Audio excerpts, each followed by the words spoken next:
Kemudian sikap saya, Mas Aji tadi kan tanya sikap saya bagaimana Pak kalau mereka masih tetap kekeh dengan dalilnya itu. Ya nanti kita buktikan Mas Haji, kan tinggal tergantung nanti pembuktian. Kan saya pegang alat bukti nih. Saya pegang sertifikat investasi, kemudian saya pegang perjanjiannya, kemudian saya terkait dengan presentasi Yusuf Mansur nanti itu akan saya buktikan dengan banyak saksi kan begitu. Dan saat itu mungkin mulutnya Yusuf Mansur ini masih dipercaya orang gitu kan. Itu.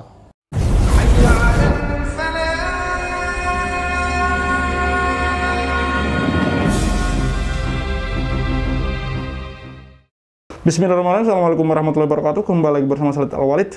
Kasus tambang batu bara Jabal Nur. Di sini ada terkait dengan BMT Darussalam juga, teman-teman. Ini kalau yang saya lihat ini makin seru, teman-teman. Dari sini wawancara Jia TV dengan Pak Zain Mustafa. Jika Yusuf Mansur dan kawan-kawan bantah lagi replik saya, mari kita buktikan di pengadilan. Ini kita langsung saja simak videonya, teman-teman. Perkembangan sidang tanggal 10 Januari kemarin bagaimana, Pak? Jadi begini, tanggal 10 Januari kemarin itu setelah ditunda ya, pada saat itu kan tanggal 14 kalau nggak salah, 14 apa 13 itu kan dari kuasa hukum Yusuf Mansur, terus kemudian kuasa hukum BMT Darussalam kan nggak datang, sehingga ditunda sampai dengan tanggal 10 Januari 2023 kan begitu. Kemudian pada hari sidang yang ditentukan yaitu tanggal 10 Januari 2023 kemarin itu kuasa hukum Yusuf Mansur datang, kemudian kuasa hukum BMT juga datang, sehingga saya menyerahkan replik, Mas. Replik ini adalah tanggapan tanggapan terhadap jawaban dari kuasa hukum Yusuf Mansur dan BMT Darussalam gitu. Intinya dari jawaban yang saya bantah itu bahwa mereka Yusuf Mansur itu intinya kuasa hukum Yusuf Mansur yang mewakili Yusuf Mansur itu intinya membantah bahwa Yusuf Mansur itu sebagai komisaris utama PT Adi Partner Perkasa. Dasarnya adalah profil PT Adi Partner Perkasa yang dikeluarkan oleh Departemen Kehakiman dan Hak Asasi Manusia. Di sana mereka tidak berkedudukan sebagai komisaris utama, kan begitu. Sehingga menurut mereka gugatan saya itu salah orang, kan begitu. Nah, karena ini salah orang, tentu berkaitan dengan kerugian dan lain sebagainya, tentu dia tolak, kan begitu. Tetapi saya punya alasan tersendiri di dalam replik saya ini. Saya mengatakan bahwa Yusuf Mansur itu pada saat presentasi di Masjid Darussalam pertama sekali membawa bisnis batu bara ini, Yusuf Mansur kan mengaku sebagai komisaris utama. Itu secara lisan. Dan itu disaksikan oleh ratusan jamaah Masjid Darussalam. Terus kemudian kan Yusuf Mansur ini juga pernah berperkara dengan salah satu bank, ya, Kemudian di dalam gugatan salah satu bank itu yang tercatat dalam perkara 313 garis miring PDT titik G garis miring 2011 garis miring PN .CKT.sel ya, yang diputus pada tahun 2012 itu Yusuf Mansur itu dalam kedudukan perkara 313 tadi digugat itu dalam kedudukan atau kapasitasnya sebagai komisaris utama, dan itu sudah putus kan begitu. Kemudian tidak mungkin pengadilan itu menyatakan bahwa Yusuf Mansur itu sebagai komisaris kalau itu tidak ada dokumennya, kan begitu. Dugaan saya adalah memang benar ada peralihannya. Kalau yang ke bank itu mungkin dimasukkan peralihan susunan pengurusnya, sementara tidak didaftarkan ke Departemen Kehakiman, sehingga mungkin masih direktur pengurusnya masih pengurus yang lama gitu, Mas. Oke, baik Pak Zaini. Ini kan replik Pak Zaini juga sudah disampaikan ya di pengadilan atau ke pihak tergugat, Pak ya.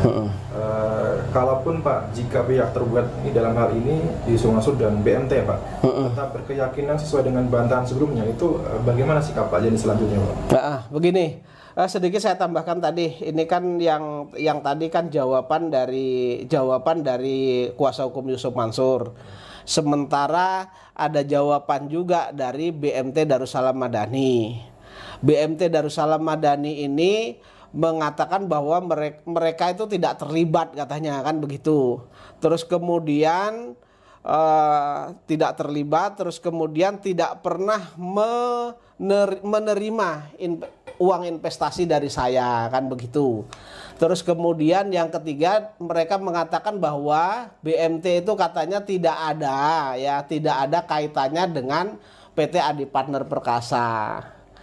Kemudian saya jawab di sini bahwa keterlibatan BMT yang mengakibatkan hubungan hukum saya selaku penggugat dengan tergugat satu PT Adi Partner Perkasa, terus kemudian Adiansah sebagai direktur utama, kemudian Yusuf Mansur sebagai komisaris utama, kemudian BMT Darussalam, kemudian pondok pesantren yang ketiga itu adalah Pondok Pesantren Penghafal Al-Quran milik Yusuf Mansur itu. Kaitannya adalah bahwa yang pertama itu dalam investasi, dalam sertifikat investasi batu bara JBN Lot 5, 12, kemudian 19, 26, itu BMT Darussalam itu adalah sebagai ranger,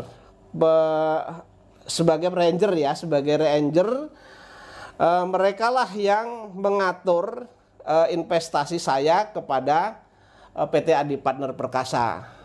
Terus kemudian di dalam perjanjian ada lagi, BMT itu membuat perjanjian yang ditandatangani antara kedua belah pihak, yaitu BMT Darussalam sama PT Adi Partner Perkasa, yaitu perjanjian namanya perjanjian jual beli akad salam antara PT Adi Partner Perkasa dengan BMT Darussalam Madani. Nomornya nomor 1, yang berikutnya adalah nomor 3. Itu. Terus kemudian kalau ini dikaitkan dengan presentasi dari Yusuf Mansur selaku tergugat 3 itu, ya klop gitu loh. Ya nanti. Kemudian sikap saya, Mas Aji tadi kan tanya sikap saya bagaimana Pak kalau mereka masih tetap kekeh dengan dalilnya itu. Ya nanti kita buktikan Mas Haji, kan tinggal tergantung nanti pembuktian. Kan saya pegang alat bukti nih. Saya pegang sertifikat investasi, kemudian saya pegang perjanjiannya, kemudian saya terkait dengan presentasi Yusuf Mansur, nanti itu akan saya buktikan dengan banyak saksi, kan begitu. Siap mereka menjadi saksi karena ini amal ma'ruf nahi mungkar. Terus kemudian luar biasa Yusuf Mansur dan BMT Darussalam ini ya. Kemudian yang kemudian hari ini mereka tidak mengakui gitu, ya. Terus ini orang-orang ini yang banyak saksi kemarin, yang orang-orang ya saksi termasuk korban juga ya. Artinya saya di sini berpikir bahwa tidak mungkin orang-orang ini kemudian mereka punya kemauan yang sama untuk merekayasa gitu. Tidak mungkin. Hal ini agak sulit kalau saya mau pikir gitu. Artinya kan bisa diduga kuat kemungkinan ini Yusuf Mansur dan BMT Darussalam ini tidak mau mengakui gitu. Seperti tadi yang dipaparkan oleh Pak Zaini Mustafa juga, bahwa Yusuf Mansur pernah ada sangkutan hukum dengan bank, di mana dia di situ statusnya sebagai komisaris, teman-teman. Dan juga banyak yang mengatakan korban-korban dari tambang batubara ini bahwa Yusuf Mansur di situ yang presentasi gitu.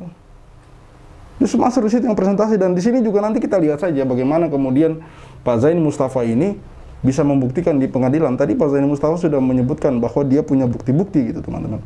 Dia punya bukti-bukti. Yang jelas kalau memang ini kemudian terbukti bahwa pihak Yusuf Mansur atau Jam' Nur Khatib Mansur dan BMT Darussalam ternyata dalam hal ini tidak sesuai dengan kenyataan apa yang mereka katakan. Maksudnya di sini kan mereka mengelak, namun kemudian Ketika ke depan Pak Zaini Mustafa bisa membuktikan kata-katanya, maka ini luar biasa banget ya.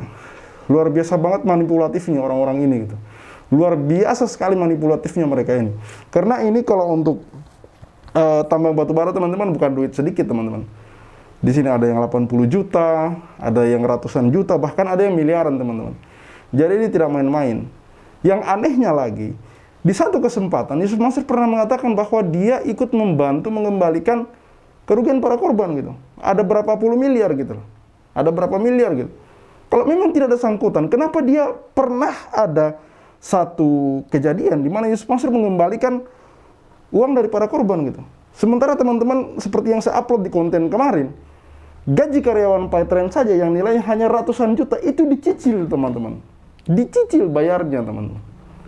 Kita bisa sebenarnya sih menghubungkan, mensinkronkan antara fakta yang satu dengan fakta yang lain untuk menyimpulkan bahwa orang ini itu berbohong teman-teman. Saya dengan tegas mengatakan di sini. Karena sudah banyak pernyataan-pernyataan dari orang ini yang tidak sesuai dengan kenyataan, yang berlawanan dengan fakta, gitu, teman-teman. Yang berlawanan dengan fakta, gitu. Bagi saya, kalau satu saja pernyataannya yang berlawanan dengan fakta, maka saya bisa simpulkan bahwa orang ini memang pembohong, teman-teman. Saya tidak perlu malu-malu lagi, gitu.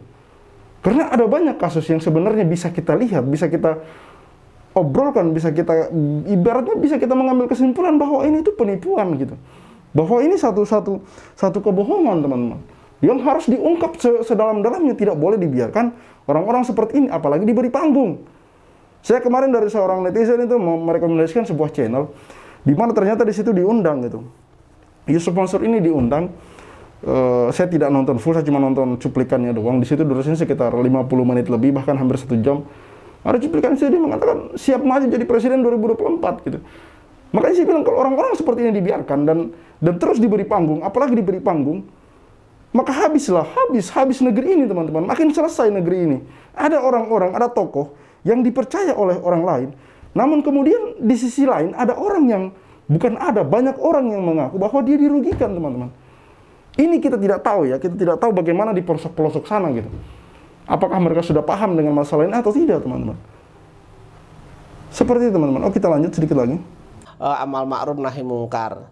Terus kemudian yang tidak kalah penting bahwa saya akan minta nanti adalah sumpah penentu Mas.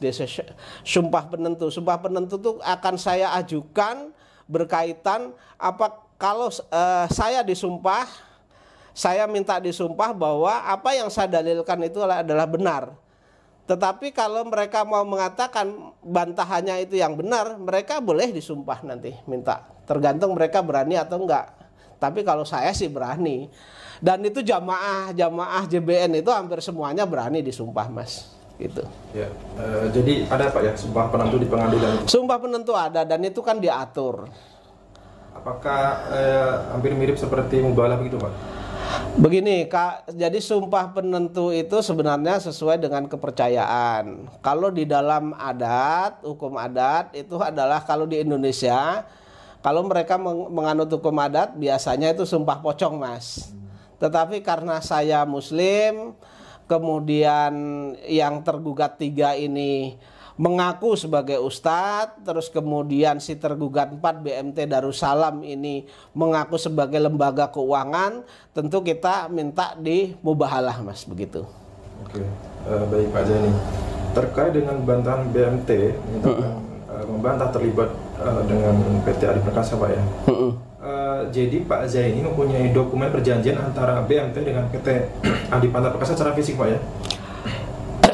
Jadi gini, setidak-tidaknya saya mempunyai ada perjanjian yang punya itu sebenarnya pihak lain tapi berkaitan dengan BMT, investasinya sama dan dia menunjukkan bahwa BMT Darussalam itu mempunyai hubungan hubungan berkaitan dengan 2 perjanjian. Yang satu nomor 1, satu nomor 3 Mas. Ya, jadi ada investor lain yang sampai saat ini masih menyimpan dokumen tersebut Pak ya? Masih, itu asli.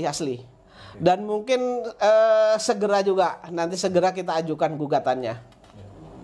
Baik Pak, jadi terakhir Pak, jadi ini mengenai jabatan komisaris IAM yang dipersoalkan ini Pak. Kalaupun Pak ya, misalkan Yusuf Mansur itu memang bukan komisaris PT Adi Perkasa Pak. apakah memang patut turut tergugat juga Pak dalam hal ini Pak? Ya patut tergugat karena kan yang membawa investasi ke Masjid Darussalam itu datang itu kan dibawa oleh Yusuf Mansur. Nah, Yusuf Mansur juga mengatakan saya sebagai komisaris waktu itu memang ada yang dibawa, yang ditunjukkan seperti ini. Cuman jamaah kan nggak mungkin tanya isinya apa, kan begitu. Oke, Pak Zaini terima kasih. Dan saya tambahkan lagi, dan saat itu mungkin mulutnya Yusuf Mansur ini masih dipercaya orang, gitu kan? Itu. Oke Pak Zaini, terima kasih Pak Zaini. Itu tadi pertanyaan dari saya, mungkin ada ingin yang ditambahkan Pak? Jadi begini saja. Jadi begini, berkaitan dengan, oh ya ada yang lupa saya Mas. Mereka kan mengatakan bahwa menurut mereka kan tidak ada perjanjian, kemudian pengikatan atau persetujuan dalam bentuk apapun lah itu. Dua-duanya, Yusuf Mansur kuasa hukumnya juga begitu, BMT Darussalam juga begitu. Tapi kan lupa bahwa konsensus dari 1320 itu begitu ada kesepakatan, tidak harus tertulis, lisan pun sudah, ketika itu ada kesepakatan kedua belah pihak itu sudah merupakan perjanjian. Itu kita ambil dari teorinya Subekti. Teori Subekti itu mengambil dari Profesor Egen. Jadi yang ngambil itu Profesor Subekti, kemudian Profesor Subekti juga mengutip pendapatnya dari Egen. Jadi intinya ketika kedua belah pihak itu sudah ada konsensual kesepakatan, itu telah terjadi perjanjian. Itu. Baik, terima kasih Pak Zaini. Untuk sidang selanjutnya kapan ya Pak? Untuk sidang selanjutnya nanti tanggal 24 Mas. Baik, terima kasih Pak Zaini. Baik. Semoga Pak Zaini Mustafa dan kawan-kawan diberi kesehatan, dan mereka insya Allah dalam kasus ini semoga kemudian diberi kemenangan oleh Allah Subhanahu Wa Taala, dan kemudian dibukakan kasus ini selebar-lebarnya gitu. Bagi saya, kalau ke depan Pak Zaini Mustafa dan kawan-kawan ini, untuk kasus Pak Zaini Mustafa dalam hal ini tambang batubara, beliau bisa membuktikan bahwa pihak Jamaah Nur Khatim Mansur dan BMT Darussalam harus bertanggung jawab mengembalikan dana-dana dari jamaah, maka bisa dipastikan bahwa untuk beberapa hal yang lain kuat diduga bahwa pihak Yusuf Mansur dan kawan-kawan ini memang ada upaya untuk merugikan umat, teman-teman. Kuat diduga bahwa memang untuk kasus-kasus yang lain bahwa mereka dari awal memang berupaya untuk merugikan umat dengan memanipulasi segalanya, teman-teman. Intinya hari ini kita tidak perlu lagi untuk malu-malu mengatakan ini itu. Sudah jelas, teman-teman. Sudah jelas mereka sendiri yang kemudian tidak mau menyelesaikan masalah ini dengan baik-baik, teman-teman. Bahkan berupaya untuk melawan gitu. Untuk bagaimana orang-orang ini yang dulu percaya seperti apa yang dikatakan oleh Pak Zaini Mustafa tadi, bahwa dulu orang-orang percaya dengan mulutnya Yusuf Mansur, namun hari ini seolah-olah kayak tidak ada apa-apa gitu loh, teman-teman. Padahal bukan cuma 1-2 orang, dan duit itu bukan sedikit, teman-teman. Dari ratusan ribu, dari puluhan juta sampai ratusan juta, bahkan miliaran, teman-teman. Ini yang perlu kita garis bawahi. Nggak usah lagi bawa tetap bengek apa dia inilah dia itulah AIU babi bu dia ini tokolah, merugikan orang itu, teman-teman. Merugikan orang itu jangan lagi dikasihani, teman-teman. Kecuali dia punya etikat untuk menyelesaikan masalah-masalah ini dengan para korban gitu. Kita harus adil melihat hal ini, teman-teman. Kita harus adil, tidak boleh kita pilih kasih gitu. Mentang-mentang dia punya gelar seperti itu. Pantas saja dia ngomong di berbagai televisi. Saya berhenti jadi ustadz, Memangnya ustadz ini profesi apa gimana gitu? Apa status, apa simbol, apa bagaimana gitu? Ustadz itu adalah satu gelar yang terhormat, yang suci, yang mulia gitu. Jangan malah justru dijadikan alat gitu loh. Dijadikan alat untuk berkamuflase, untuk bersembunyi di baliknya, untuk berlindung di baliknya gitu. Di balik nama tersebut gitu. Dan kita juga sebagai umat, berhentilah. Kurang-kurangilah. Kalau bagi saya berhentilah untuk kita itu terlalu taklid buta, terlalu fanatis buta kepada yang namanya tokoh gitu. Kita ini umat beragama, khususnya agama Islam. Patokan kita Rasulullah SAW gitu. Al-Quran dan hadis. Kalaupun ada yang kita cintai ulama, ya kita cintai, tapi kemudian tidak fanatis buta terhadapnya. Apa yang dilakukan, kita samina wa ta'na. Jangan begitu, teman-teman. Kita harus kritis. Hari-hari ini kita harus kritis. Terlalu banyak fitnah hari zaman yang bermunculan, teman-teman. Kita harus pandai-pandai memilih, teman-teman. Kita harus pandai-pandai memilih dan memilah, teman-teman. Oke, cukup sekian dari saya. Saya Khalid Al-Walid. See you on the next videos.